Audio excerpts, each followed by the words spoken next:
If you know about the Young Justice TV show, you'll know that a lot of people have the same question. Is Wally West really dead?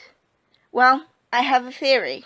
Spoilers for Season 2 and 3 of Young Justice and onward, but you know that. Wally West died in the last episode of Young Justice, Season 2, Episode 20, Endgame, because of the Reach trying to destroy the Earth to get rid of any evidence of them trying to conquer and enslave mankind.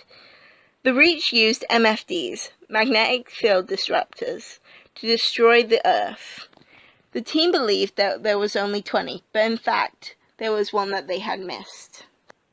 By the time Flash and Impulse got to the MFD, it had already gone chrysalis. Flash and Impulse tried to siphon off the energy of the MFD with their speed trails. When Kid Flash, Wally West, heard from the Atom that you'll be attempting to siphon its power with your own speed trails, it'll take a massive amount of kinetic energy. Went to help. Since Kid Flash was significantly slower than the other two speedsters, the energy from the MFD was using him as an exit valve and subsequently ending him. Or did it? Blue Beetle Scarab says, "The Kid Flash is in danger. His slower speed is making him an exit valve for the chrysalis energy. In 16 seconds, he will cease." And Blue responds with, "Cease? Cease what?" We assume that the Scarab means that he's going to die. But why didn't he just say that? He could have said he will cease to exist.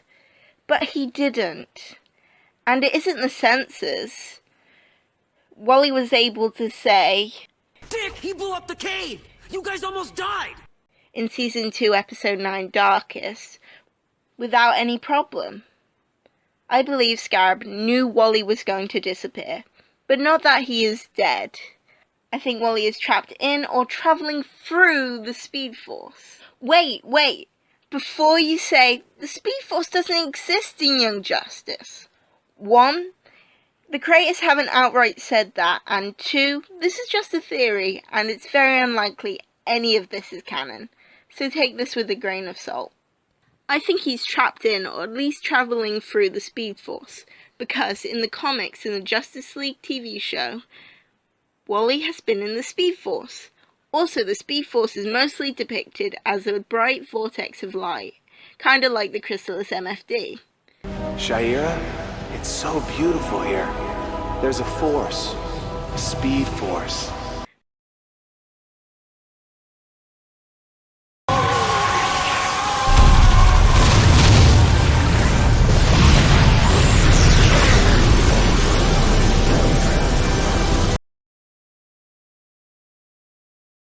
But he could also be trapped in another universe. In the Justice League TV show, Wally West, Flash, went so fast he transported himself with some other Leaguers to a different universe, where they explain the Speed Force being the key to travel across universes. Expert in nuclear physics, I have long hypothesized that there are an infinite number of parallel dimensions, each containing its own planet Earth. Each Earth occupies the same location in space, but vibrates at a different speed.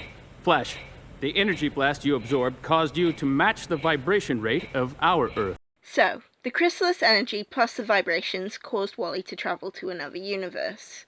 Also, this is shown in the Justice League Crisis on Two Earths, where Batman had to get to Owlman using the Speed Force.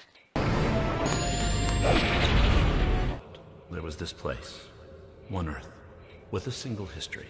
But with the coming of man came the illusion of free will. And with that illusion came chaos. A universe Wally could have travelled to is the Bruce Timm universe. There is no Barry Allen in this universe. Wally has Barry's backstory, and there's a Wally West Kid Flash costume in the Flash Museum. Meaning, Wally could have travelled here as Kid Flash, but realised there wasn't a Flash in this universe, and with no way of getting back, became this universe's version of Flash, as well as adopting Barry's backstory, since his backstory wouldn't make sense without Barry being the Flash. Also, Wally is faster in this universe, so travelling between universes using the Speed Force could be the key to make speedsters faster. Back to the Speed Force theory. There's no body. He kinda just dissolved into nothing. Thanos snapped, if you will. Flash's hand went straight through his body at one point.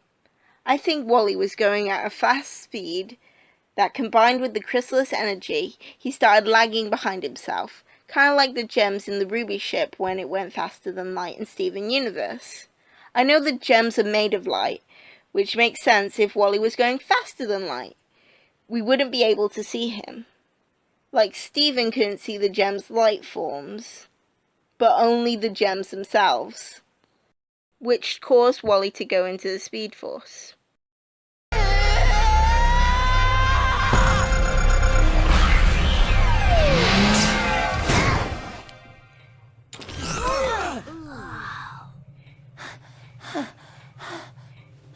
You're back!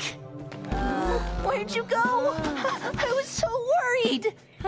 I think in your attempt to fix our bodies, you may have accidentally shut off the calibration altogether. Our light-composed forms couldn't keep up with the ship moving faster than the speed of light. In the episode Nightmare Monkeys, Garfield, also known as Beast Boy, is being hypnotized by the goo goggles. Wally is here with 3 other dead people. Aquagirl Tula, second Bluebee or Ted Cord, and the second Robin, Jason Todd. Jason Todd is dead but is now revived by Ra's al Ghul and Talia al Ghul, and is alive on Infinity Island with no memories. We also see Damian Wayne, the 4th Robin, as a baby. Everyone except Garfield and Wally get shot and disappear. One of the things Wally says is, The Reach! the Clamulons are attacking! I believe this is the real Wally, and his and Gar's mind got caught up together when the goggles malfunctioned. Because he had died during the Reach invasion, he might have not realized he died. It could have been a couple minutes since he had disappeared, because he was going faster than light, which could be the reason why he's so shocked when he sees a recording of him dying. And why we see each of the others die but not Wally. He isn't dead, so the Clamulons can't kill him. But he's just present in Gar's mind. I imagine he's been yeeting himself into stuff and see what stuck. Like Dead Man. From how the episode progresses, I think Wally is only in the first scene with the ship, and the rest of the time it's the Magical, mystical monkey god, moi! Moi doesn't know why he has Wally's voice. So I believe Moore had to use Wally's voice because he was present in Gar's mind during the time, because I don't think Wally has left. So, how to get Wally back? If he's in an alternate universe, it's very unlikely to get him back, but if he's in the Speed Force, the comics have already solved that for us. Bart Allen, also known as Impulse and now the new Kid Flash, another speedster, in the comics, he had absorbed the entire Speed Force, which makes him the only person to be able to use it. If he does this, Wally will not have the Speed Force to keep running and will stop. Or Bart will absorb him as well as the Speed Force, since this happened in the comics. But hoping that Young Justice does it a bit differently and has Wally come back instead of being absorbed into Bart. So in conclusion, I believe Wally is running faster than light through the Speed Force, and to get him out, Bart will have to absorb the entire Speed Force, causing him to be the only speedster. Now for some alternate answers I came up with. These are all jokes. Cosmic treadmill. Basically, get him to yeet onto the treadmill and then stop the treadmill. An unstoppable force means an immovable object. Put Superman in front of him. He's got to stop then. Dr. Fate. Get Fate to use his Lord of Order powers and take him out the Speed Force. Booster Gold. The thingy where he stops time. He sees Wally. He tries to help, but Skeet saves him. Flash. Get Barry to go into the Speed Force and bring Wally back. Dead Man. He possesses Wally's body and then stops running. Dick. Nothing. He can't tell the difference between Will, Red Arrow, and Wally. It's Will, not Wall. That's what I said!